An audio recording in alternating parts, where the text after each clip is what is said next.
So anybody have any burning questions to start this off? So I can start with a question for Sophie. Okay. Yeah, you go ahead. Oh, yeah, you're here. I'm here. So I guess, so I've compared satellite biomass in different size groups with CMIP5 models and climate models. And what I typically see is that the frontal structure biomass, it tends to be underrepresented at fronts. Have you thought at all about, well, just anything that appears at fronts, right? We would argue that at least the 1 degree models don't do it in the model. Compared to the observations. Okay. Yes, so this might also suggest, right, that we're not going to have enough species representation, right? In models unless we get to a certain resolution.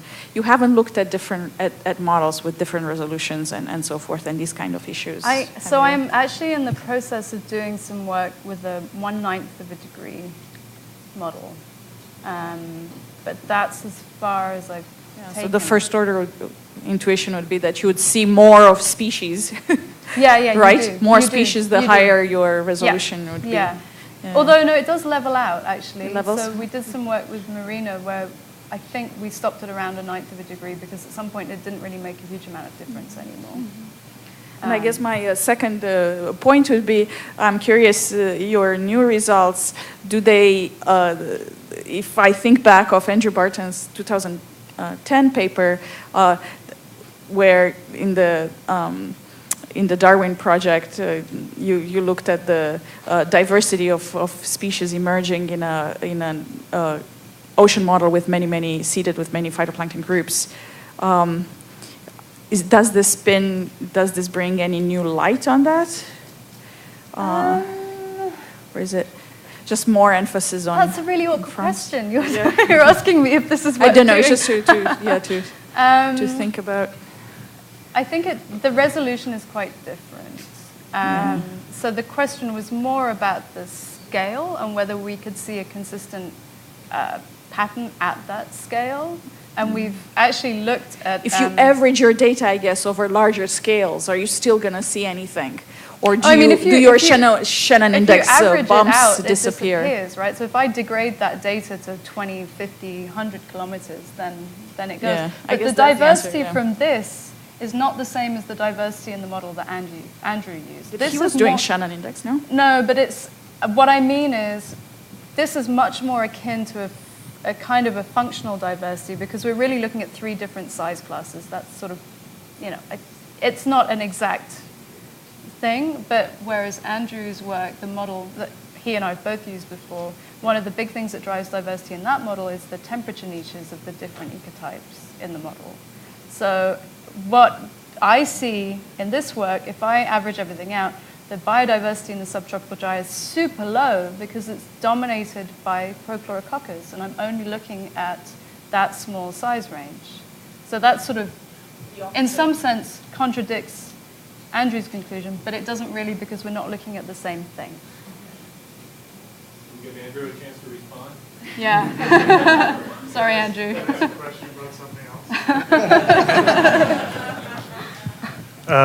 else? So I enjoyed all these talks a great deal. So there was something I didn't understand, kind of a conflict between Peter and Sophie's talk that maybe was already explained. So Peter, you showed the Lyapunov exponents sort of separating water masses.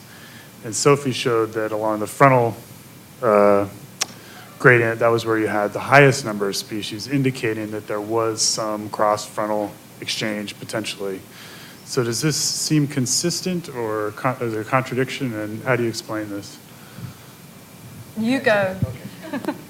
I think it's consistent. Maybe I didn't explain it well, but the FSLE is strong along the front where things are separating, but perpendicular to that, things are coming together. And so different water masses are converging at the front. And so I think you'd expect diversity to be high at the front because those water masses come from different sources and get squeezed together. Sure. So I think it's consistent with what Sophie's saying. So if you're sampling, so on some tiny, tiny scale, they could be mixing together, right?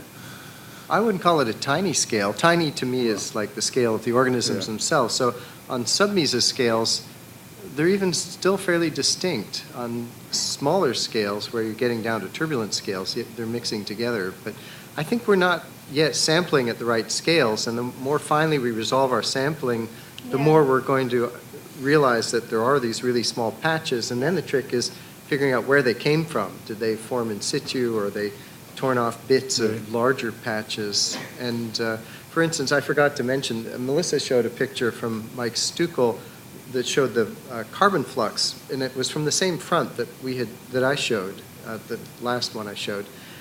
But he had very coarse sampling across the front, and he assumed that all that carbon flux was coming from one biomass feature of phytoplankton, which when we sampled it really with the MVP, we saw that it was at least 2 and sometimes 3 features, and it may have been that most of that carbon flux was actually from just one of those tongues that was coming down, not all of them. But we don't have fine enough resolution of the carbon flux.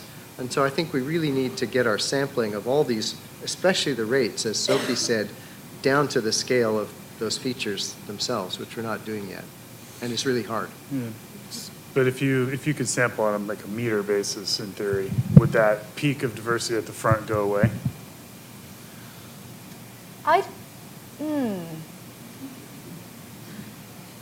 So that is a good question. So these samples, the way seaflow works, we're aggregating over 3 minutes. So it's not a point measurement every 3 minutes. It's an aggregate over 3 minutes. So we wouldn't see it with this, right? Because unless we could bring our aggregate time down to 30 seconds or 10, or however long it would take. But maybe with some kind of instantaneous optical measurements, you could actually get at that question if you had some index that you could, if you had some crazy ESP that could sample, every minute. That's never going to happen. Accepted. Yeah. Can someone build me one?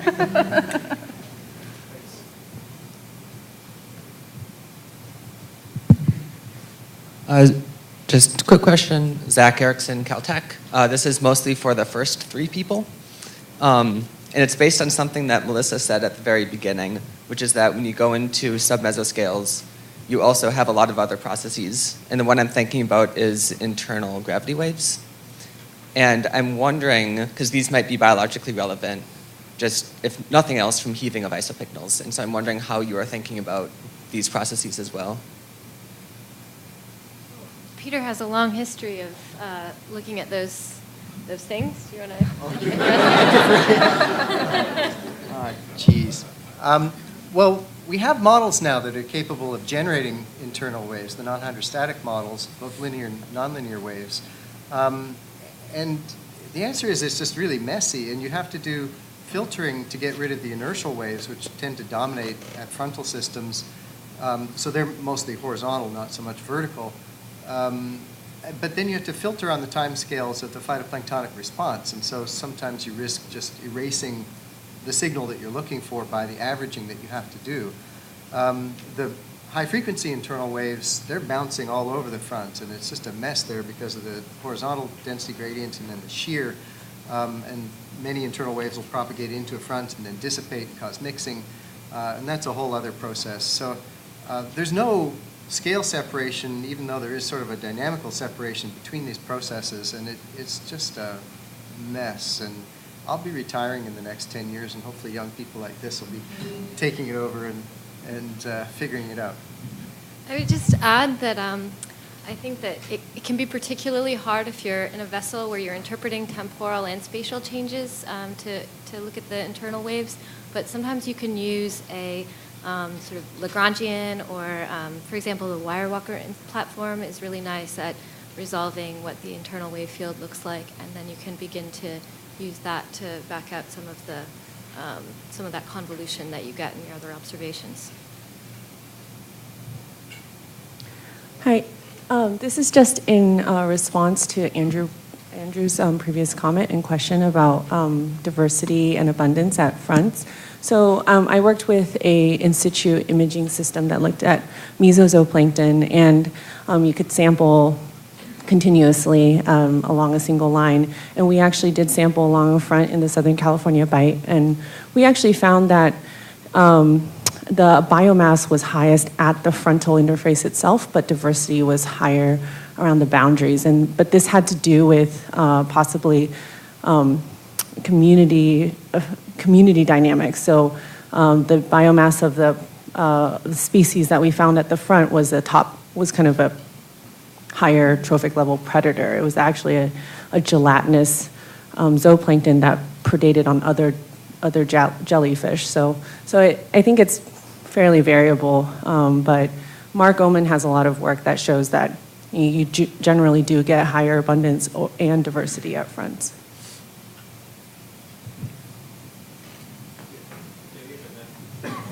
Question for Pete. Are all mesoscale eddies created the same way? I mean, Say it louder. are all mesoscale eddies created the same way? How important is the creation thing? And I'm thinking about open ocean mesoscale features versus rings in particular, and how by looking at the difference between them can we learn stuff? Yeah. So to address, are they all created the same way? I mean, you could argue that in the open ocean, it's likely mostly baroclinic instability that are creating eddies, whereas in boundary currents, I think you have that process occurring too, but you also have just the instability of the current and topographic effects that can shed eddies. And so going back to one of the first mechanisms I described, which was the trapping of ecosystems, right? If you have a very large gradient in your ecosystems, like you do in a boundary current, all of a sudden, if you're creating an eddy there and you're trapping, say, coastally upwelled water, moving it offshore like you would in a California current cyclone, that's going to be very different than if you're in the middle of the Sargasso Sea and you create an eddy, and what you're trapping might not have much of a gradient, right? And so the perturbations to the ecosystems then, I would imagine, are more linked to vertical processes and mixing processes versus sort of what seeded the eddy.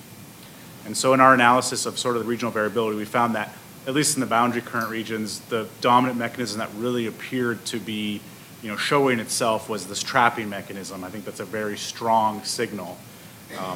And in the open ocean, maybe you'd be able to tease out some of the other mechanisms a little better.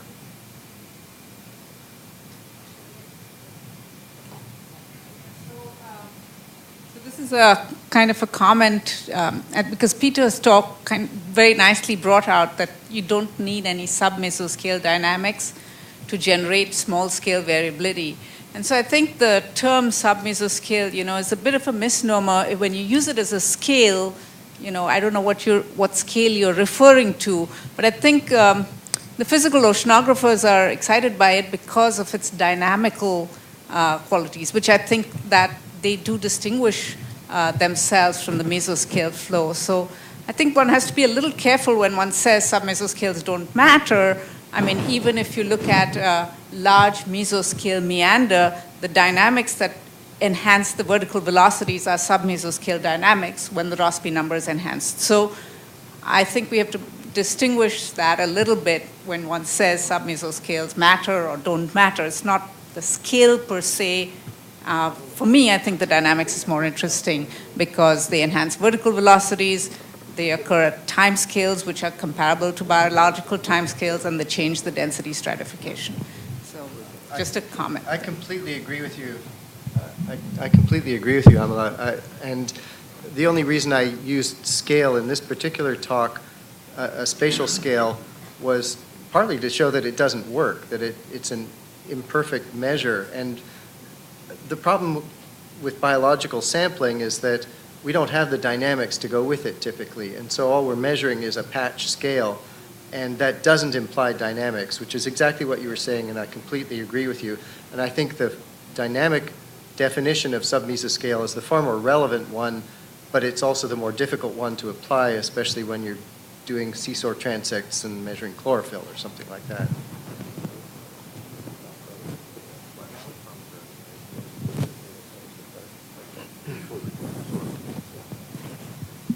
Hi, I have a question for Annie. Have you considered that the enhanced denitrification in the eddies off of Peru is related to oxygen, photosynthetic oxygen injection into the base of the aphotic zone when you upwell, those eddies upwell, and that could potentially enhance coupled nitrification, denitrification at the boundary of the OMZ? Is that something you've thought about? No, but I think that's an interesting idea. Well, we're on the ODZ, so I guess what's happening here is that it's the low oxygen water that will be upwell, right? Right. So, And so if that, Yeah. if your chlorophyll maximum starts to grow within the OMZ, its boundary, you're going to inject oxygen into potentially a place where there's no nitrate to fuel denitrification. And then that could fuel nitrification to produce the nitrate. yeah, that's an interesting idea. Yeah, we didn't. Well, so we know that nitrification occur in the ODZ. There is evidence for that from our isotopic data. So I guess that's possible. That's a coupled process, of course. Usually there is nitrate, but you mean when the nitrate is completely consumed? Yeah. At the center of the eddy, it could increase furthermore the nitrogen loss. Yeah. So I don't think we have evidence for that because the DIN deficit was about 40 micromole, which is about the nitrate concentration to start with. I think in the deep Pacific water is like 40 micromole. So if there was enhanced nitrogen loss from the process you coupled nitrification and nitrification where there is no nutrient, then I will expect the DIN deficit of it to be even higher than that, right? I don't know. So I don't know, but it's interesting. I guess it's a possible process. Well, I don't know to which extent. I know that you tend to see the highest rates at the edges of the OMZ, and that's related to coupled nitrification, denitrification. So Yeah. I thought that if you added some oxygen to enhance the nitrification, you might really spin things up. Yeah, that's very true. And I guess we do have evidence that there is nitrification occurring through the ODZ from our isotopic data. I didn't show that today because but yeah, we do have evidence that nitrification is indeed occurring in the ODZ, even at like low oxygen concentration. So nitrification can occur even at really, really low O2 concentration. So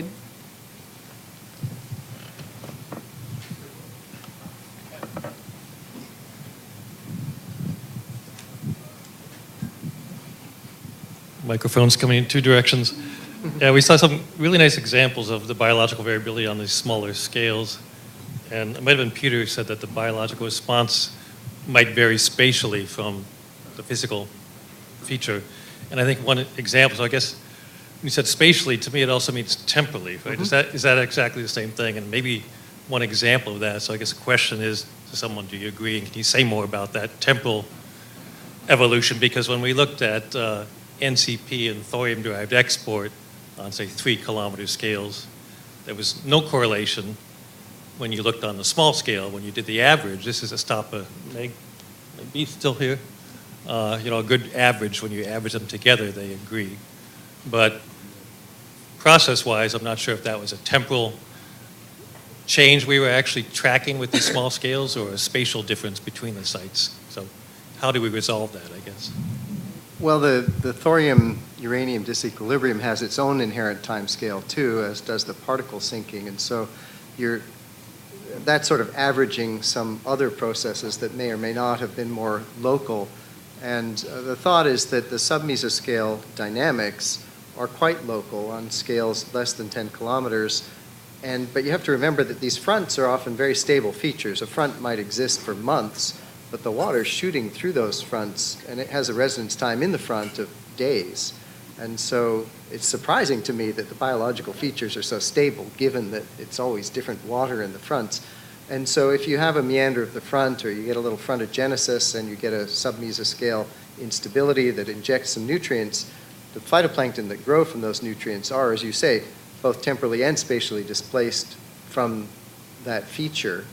And so lining them up might be difficult. But over some periods of time, as water goes through that front and does the same sort of thing, particles form, sink out. Then when you average over a larger area, you would get the integrated signal of all those events or continuous events, perhaps displaced from the feature, perhaps not, depending on the condition.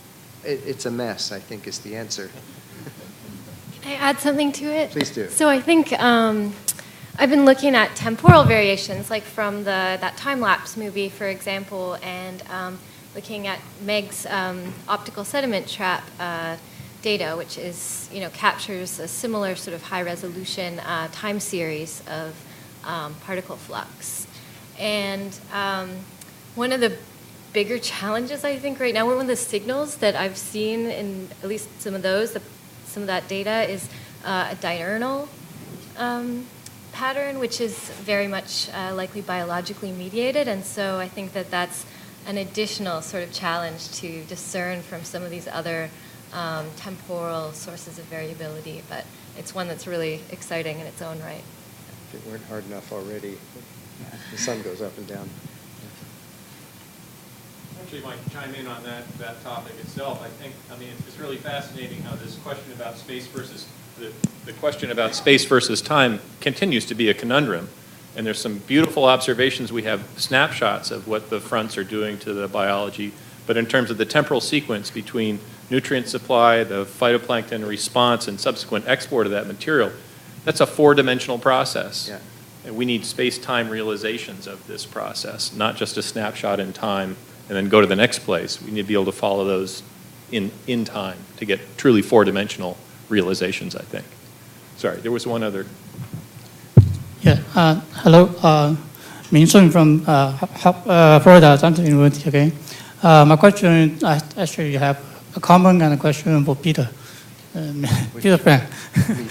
Yeah, first you talk about how it's kind of difficult to separate from mesoscale, submesoscale feature from others like stirring. I think in the idealized world, they should be different because when you talk about stirring, the velocity field is smooth. You already mentioned that. So, but the submesoscale feature, the velocity is not smooth. And so, of course, when you talk about real world, they tend to be at the front. All these things can be mingled together. So that's one comment. The second thing is about you talk about the submesoscale energy in the model. It kind of underestimate. So when they don't fully resolve that, have you given any thought on why is that? Numerical diffusion or whatever reason? That work was not mine, it was Marina Levy's, but I'll try and make up an answer that she might have given. And I think what was happening as the resolution of the model increased was that she was resolving the mesoscale features better and getting a better resolution of the vertical velocities driven by instabilities associated with the mesoscale currents. And so we weren't really getting submesoscale dynamics per se. And probably you have to go down to about 100-meter resolution to really get those properly. And I think one of the differences here is Marina was doing a big kind of regional model to try and see what happens when you increase the resolution. And a lot of Amala's models, which really do the submesoscale beautifully, are more process-oriented models to examine what happens during particular instabilities. And I don't think we're yet at regional scale or basin scale models that resolve the submesoscale features. Am I right on that? Yeah, it's hard, and you need big computers. We'll get there, but it'll take a while. Maybe Laura might want to chime in on Oh, yeah. Go, Laura. I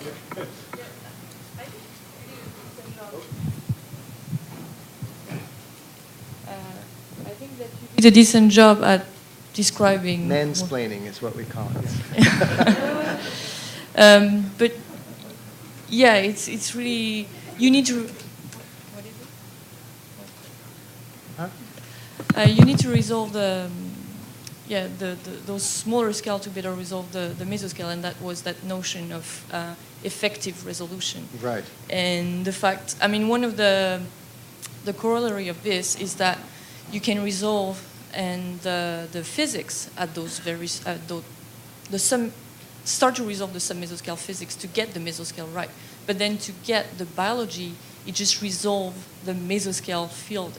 And actually what we tested is that you can compute the submesoscale field, I mean the high resolution fields, then degrade your field like averaging, and then compute the biology offline with those, using the effective resolution. It doesn't change anything. Because the biology responds to the effective resolution, not to the full resolution.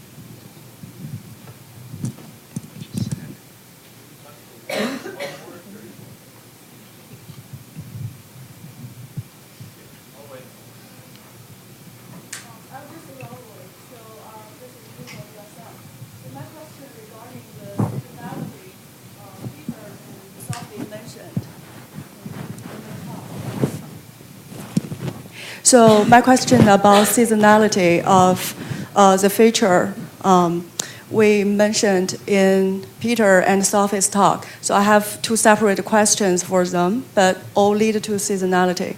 So Peter mentioned that the submesoscale processes not in phase with biological production. Is that just a specific region, or as we move from like low latitude to mid latitude, is that possible we see submesoscale can be in phase with biological production? It would probably go the other way from mid and high latitudes to low latitudes. They'll become more in phase because the seasonality decreases. It has to do with the depth of the mixed layer and the horizontal gradients that are allowed there. But the biological phasing of it, it's sort of a Sverdrup critical depth kind of problem, that if there's plenty of nutrients in the water column, then having a submesoscale instability isn't going to do anything. But I did sort of offhand say it could affect the stratification, and that's something that Amala has shown really beautifully, that if you have a horizontal density gradient, some of those submesoscale instabilities can slump the isopycnals and thereby suppress the vertical mixing, leading to localized growth of phytoplankton and patchy spring blooms. And so that's not a nutrient transport kind of thing, but it certainly will affect the phytoplankton growth. But that's going to be a process that you'll see more in the north and less in the mid-latitudes or the low latitudes where you don't get very deep mixed layers in the wintertime. Sure, thank you. So I think your concluding points is that it's linked to the local stratification that cause the different dynamics of phytoplankton in different phasing of the both season. horizontal and vertical. Okay, another question in terms of seasonality is for Sophie about the, I think all those long cross basin sessions were collected instantaneously, but were they considered the local season when you collect the data at that front? Will that influence the diversity? For example, if you collect the data as a local time, it's a winter time across the front, will that give the diversity that different answer from the summertime? The short answer is I don't know. And the reason I don't know is because although I have a huge amount of data compared to most similar problems, in order to decompose it into the sort of fronts versus everywhere else, I don't actually have enough to decompose it seasonally. So a lot of those cruises were done during the spring, the summer, and the fall, and not many in winter. So I've tried to look, but I don't really have enough data to get a robust answer. But I'd love to find out. So, Sophie, at the end of the time, allotted time, I don't want to shortchange the poster, so there's plenty of time for discussion afterwards. Can we thank our panelists again for